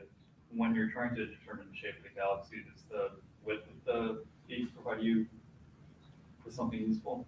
Is that what people are using to guess the width of neutrons? Yes. This tells me how much of a spread there is of the velocity of that hydrogen within that arm. So if it's really spread out, it's probably a wide arm. And look at this. Okay. I hope this is a good point here. Okay, when I'm looking this way through this is the arm that we're in. When I'm looking this way, it's a wider peak. See that? But when I'm looking this way, this is narrower, right? So look at this. This is that peak right there is looking this direction. See, so when I look at the narrow width, I have less variation in velocities. When I look at a wider width, I have a wider variations in velocity. It basically tells me the shape of this arm I'm in. It's like this by this, right? Is that somewhat related to your question? No, that's exactly it. Oh, yeah, I got one. Okay. Jerry? Oh, no, you're just scratching yourself? Okay, anybody else?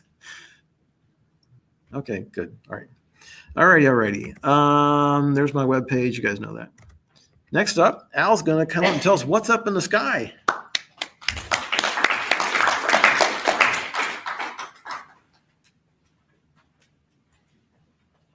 Is that a down arrow? Down? Enter?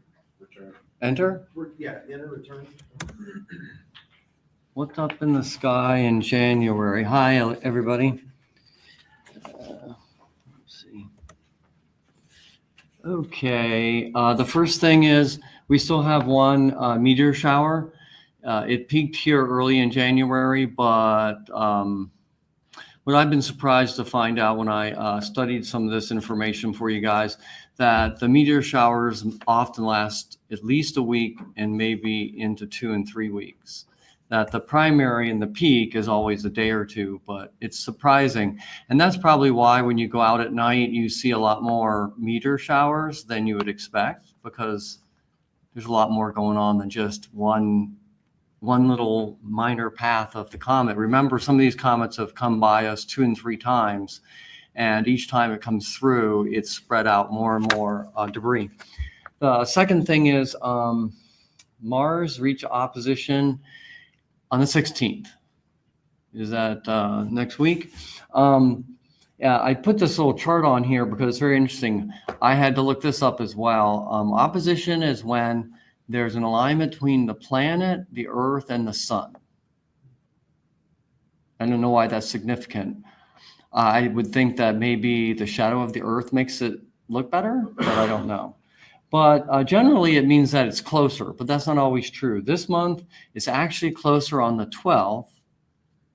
And if you look at this chart here, we're still not the closest than we usually are. I mean, the best was back here in the perihelion, and that was, I think, about 2018 or 16 or something like that, 2016. When you get that close to Mars, it looks really big and spectacular. It brings up one little subject that I wanted to let people know about. I own an orange filter because I viewed Mars before many times, and it really, really helps for Mars because it really helps to make the dark patches look darker. And then I haven't bought a full range of filters, but I have heard if you ever look in a larger telescope, Jupiter is so bright, it's blinding, and it'll probably blind you for about 30 to 40 minutes. But a violet or purplish filter works really well on Jupiter to cut down some of the brightness, but also still give you pretty good contrast. If you just were to put a neutral filter in there, you might as well just have a smaller telescope. There's no reason to look at something like Jupiter in a big telescope other than to look at some distinction in the bands. So for my binocular objects this month, I didn't really switch them. I didn't find anything else this month really spectacular. So I have both Orion's Nebula, great for binoculars, and the Beehive, which most people can see naked eye. But so we're going to get on to something a little bit more exciting. Telescope objects. We just looked at this more recently this past year, the UFO galaxy. I found a better kind of a star chart over here. I'm focusing in on Cancer this month as a constellation. So each month I've been trying to focus in on one constellation area, not just the whole sky, unless there's something kind of offbeat or something interesting this time of the year. This is a really nice edge-on galaxy. It was kind of surprising how really cool it was.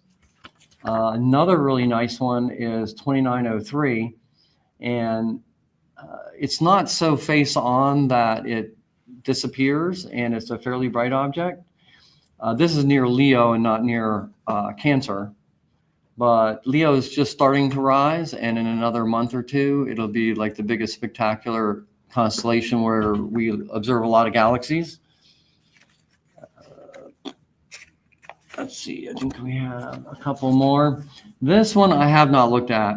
I picked it because I would like to look at this one because it has this very unusual shape. And it also has 1, 2, 3, 4 different names, late-term names associated with it. So it is a planetary nebula, I believe. But I like these little edge-on portions to it. I don't know in even a large telescope if you'll see these outside little bands, but I want to check that out. And then this I have looked at. I always try to include one of the harder to look at objects, and this is ARP 321. I think the edge-on galaxy and the bigger elliptical type galaxy are easy to find. And then one of these other ones is fairly bright, but I think seeing all 1, 2, 3, 4, 5 is probably a rarity. And I did look at this at Fort McCavitt, and it was really cool. Of course, you never see all that color. And what I've told people to do is, when you're doing visual astronomy, it's always good to have a picture of the object because you really want to see those faint parts of the galaxies, but I don't know if it's because your mind is filling in what you're not seeing or if it's because you know what you're looking for and you pay more attention and you kind of wait for that part to kind of appear in your eyeball. What am I trying to say? Well, many times it's better to stare at the object for quite a bit of time, which might be 15 or 20 or 30 seconds, and let your eye really absorb a lot of those photons to pull out those lighter objects. This is another galaxy cluster, which I really like. And these two are pretty easy to see. This one I haven't seen before. I try to select objects that are magnitude 12. The ARPs, I think, are a little bit closer to 13, which takes a fairly large telescope.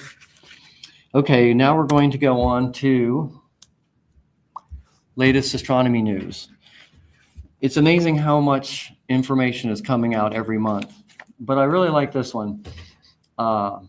So I think the future of astronomy might be us all owning radio telescopes. I still have a hard time thinking that a radio dish is a telescope, but if you consider that it's narrow band, I guess so. But I thought this was really cool. So not only have they been able to, with radio telescopes, look at some of the larger planets around some stars, but they have found this dust ring. And I think this is fair to say, but the common theory of planets forming out of a disk may be not exactly correct. There's more theories that are coming about that the inner planets may be forming, and then as the star starts ejecting more material, the ring might enlarge and get bigger, and then condense out a new planet, and then get bigger and condense out more planets. And this is one of the examples, because I believe these two blue dots, I did not get a description on this, the two blue dots are the new planets, and then this dust ring is outside of there. But you don't see a lot of dust near the new planets, so I don't know, you have to kind of infer something. But it's amazing what these radio telescopes are being able to do right now. Oh, by the way, that's the ALMA array. I can't tell you all about it yet, but I'm thinking about doing a little talk on it. I missed, I think, a talk that we had on radio telescope array recently this past year. I think I'll have to go back and look at that talk and see what information is new or different. So this is another unique object. Chiron is a TNO. It's a trans-Neptune object. So it's outside the orbit of Neptune.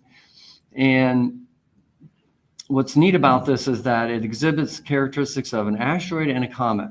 Why is that really special? Well, it's all about instrumentation. It's not about looking at it visually. It looks very interesting visually. I'm not sure exactly how they got all this pretty picture, because I've seen other pictures of it and it just looks like a smudgy dot. So since it doesn't come into close to the sun, I'm not sure exactly how this picture is generated. That's one of the problems with the information on the internet. You might get snippets of new information, but digging deeper and finding the real data, like, you know, the firsthand knowledge, sometimes is difficult. I was going to look at my notes here. So it has both ICES and the asteroid part. And so that's what makes it really interesting to do imaging or do spectroscopy on it. So, yeah, very interesting. Can anybody pronounce this for me? Antilia?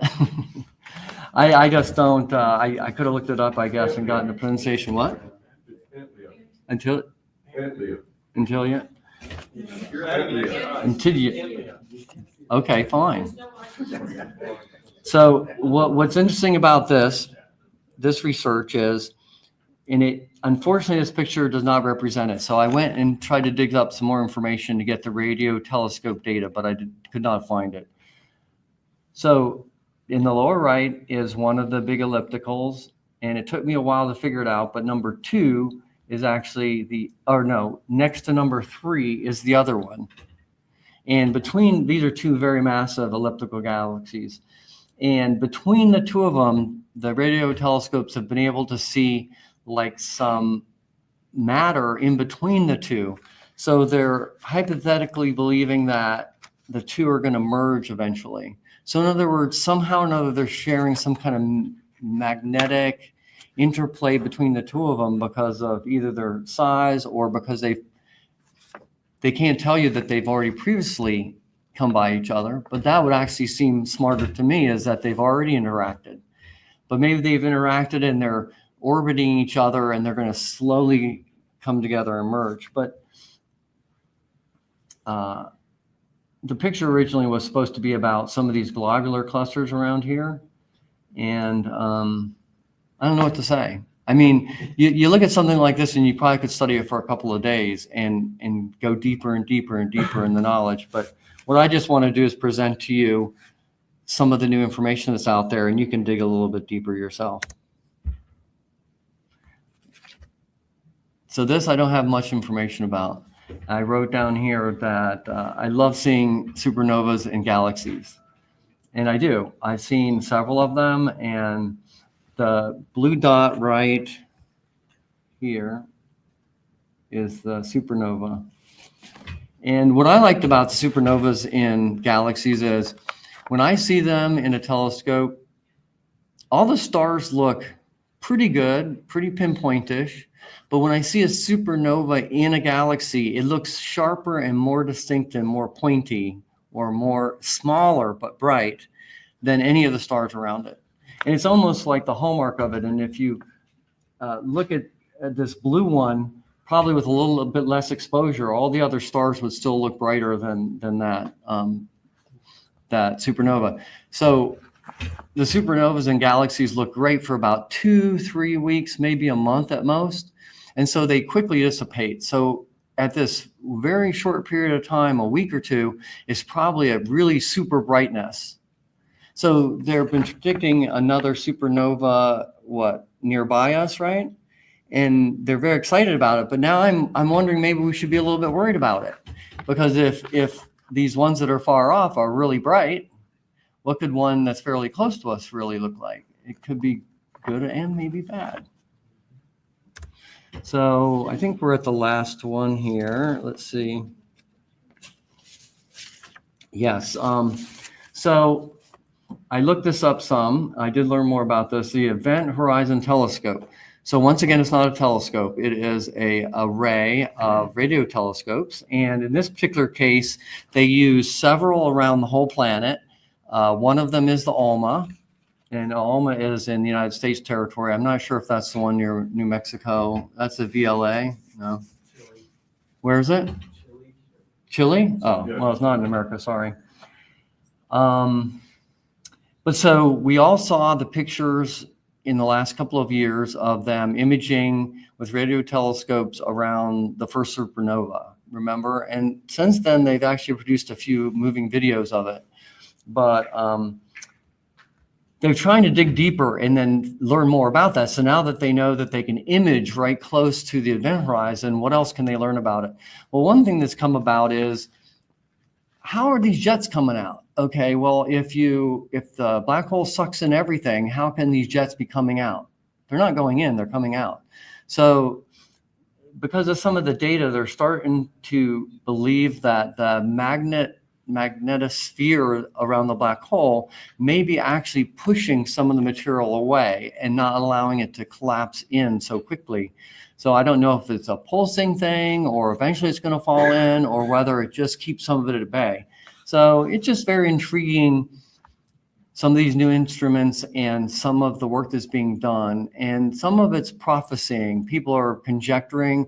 They want to put the data out and then see what others think about it. It may inspire new projects, new spacecraft to go and study these phenomena.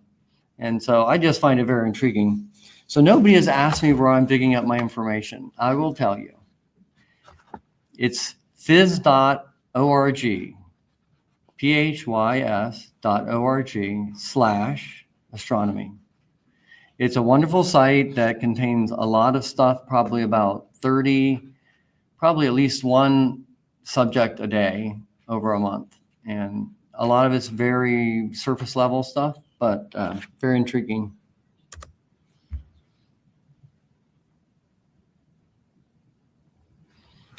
This looks like this is from a previous talk. Did I leave some residue in there? That was some residue from last talk. Thank you.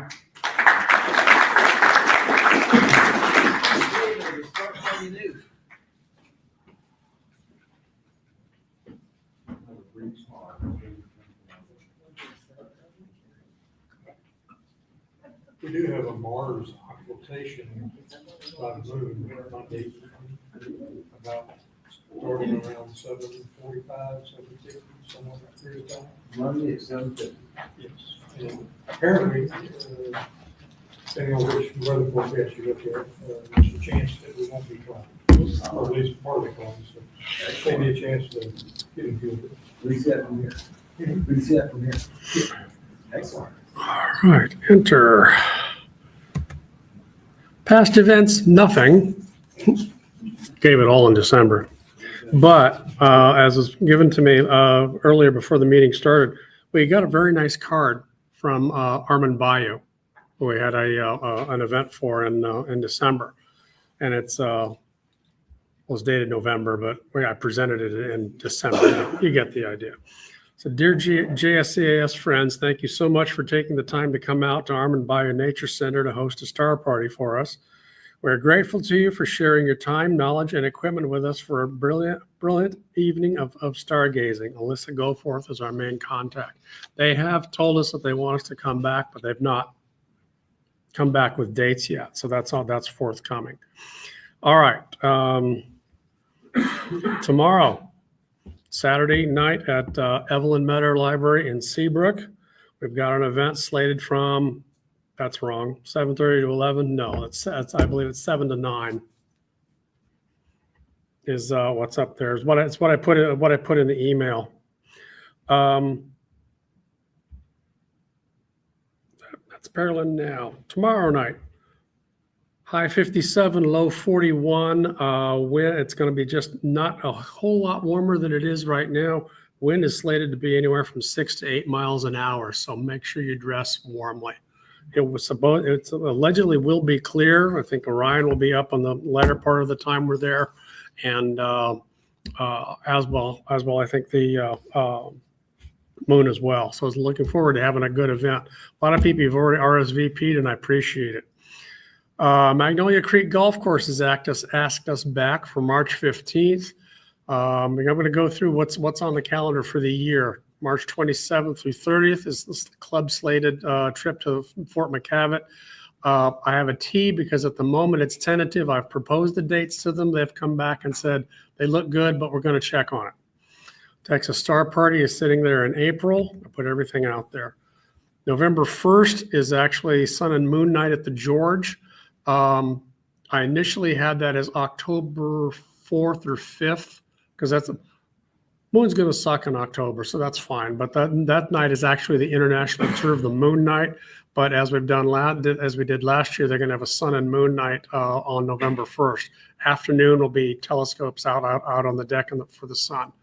Club slated to go back to Fort McCavitt 16th through 19th, Okie-Tex 19th through the 27th, El Dorado, and I think I skipped. How do I go back? Texas Star Party, I forgot about that one. It's the April 27th, 29th. Let's try this again. And November 15th, back to Magnolia Creek Golf Course. That's all. It's officially on the calendar at this time. Right now, that's more current than what's on the website. I'll get that changed up tomorrow. Question. Yep. Is the Fort McCavitt and Okie-Tex consecutive? Because one says October, the other says September. September 19th through September 27th. Okay. Oh, yeah. I've got it flipped on the slide. September obviously comes before October. Doug, you should have proofread. It's okay. 6 to 8 dates are currently under discussion with Hack Winery. The first couple of dates 6 dates they came back with are really good, including 12/27. Who's going to be available for a star party on December 27th? I might want to get them to, let's move that up. I mean, the date's good, but it's getting the bodies and the scopes out. All right, that's it for the star party. And when you get up there, the Northern Lights are much less impressive. So, all right.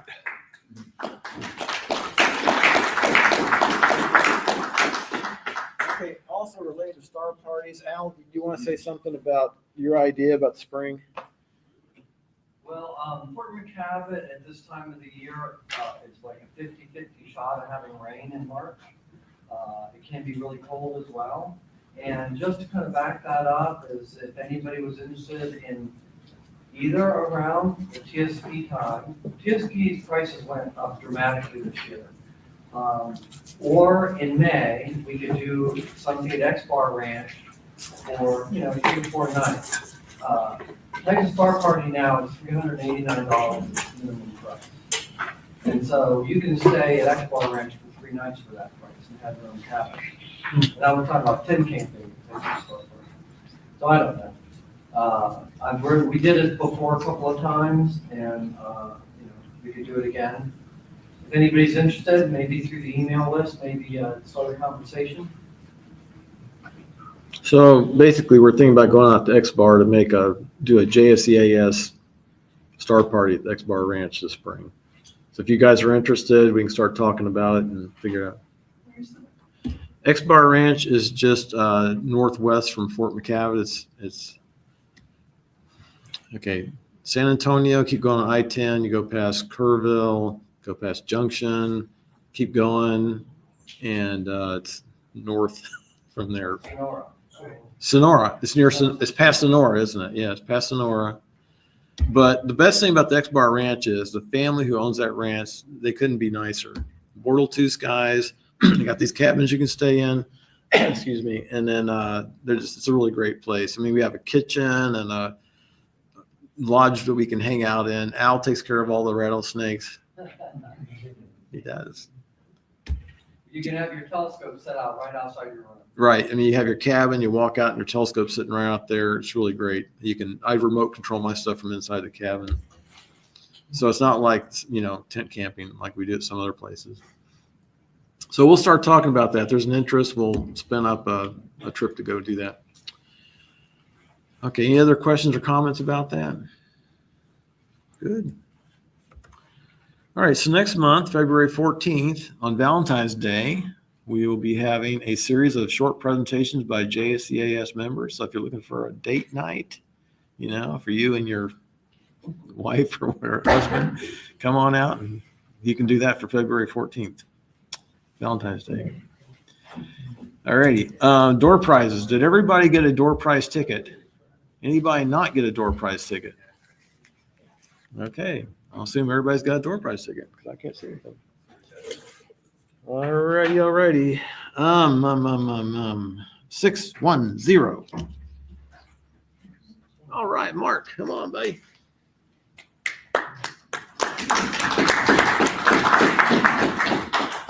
Okay, so Mark, I have an Armand Bayou. It's a gift card for $30 to Armand Bayou. It's really nice. Stan brought that. He donated it. So it's a $30 gift card. I have a moon mat. I have a multimeter that I'm told worked the last time that someone used it. I have a little doodad you can take your cell phone. I'll do the multimeter. All right. Take it. Thanks. Yeah, that's all right. Perfect. Didn't even have to argue with him about it. Okay, next one. Oh my goodness. 596. 596. 596. No 596. Oh, B. Come on. You got to make noise so I know you're coming. Okay, B. Armand Bayou Nature Center gift card, moon map, another multimeter. Didn't work last time we used it. Oh, hey, look. Night sky observing logbooks. You can write down your observations. Oh, cool. Yeah, which one do you like? They're the same on the inside. Cool. Yeah, you can use that, right? Yeah, that's a good one for B. All righty, two more maybe. 579. Oh, Chris, good. He handed all this stuff out. Okay, Chris, Armand Bayou Nature Center gift card for $30, a moon map, a multimeter that worked the last time it was used. Look at that multimeter. The multimeter, man, these are. Oh, it's an analog dial. Yeah. Got a night sky observing logbook. You can write down your observations in here. Very nice. See that? I'll take the moon map. Want the moon map? All right, 1 out of 4, David. I'm telling you, 1 out of 4.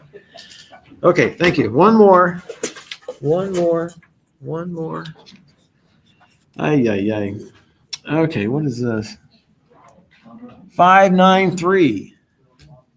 If my eyes get much worse, we're going to be in trouble here. 593. 593. Oh, good. First time here. You win a door prize. All right, I got a multimeter. I got a moon map. I got a Armin Bayou Nature Center gift card for $30. $30. See, this is the most entertaining part, right? Is having him list out all of the. Oh, I got more. Oh, wait. If you hold out, you get to see more stuff. I was kind of hoping these were marked. But I can't. I'll take that. Look, Armin Bayou gift card. Bayou. That's really good thing. I like that place. Good, excellent. All right.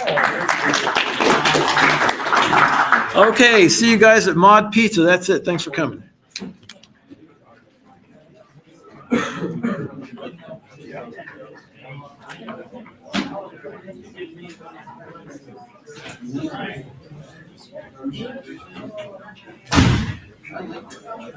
Okay, success.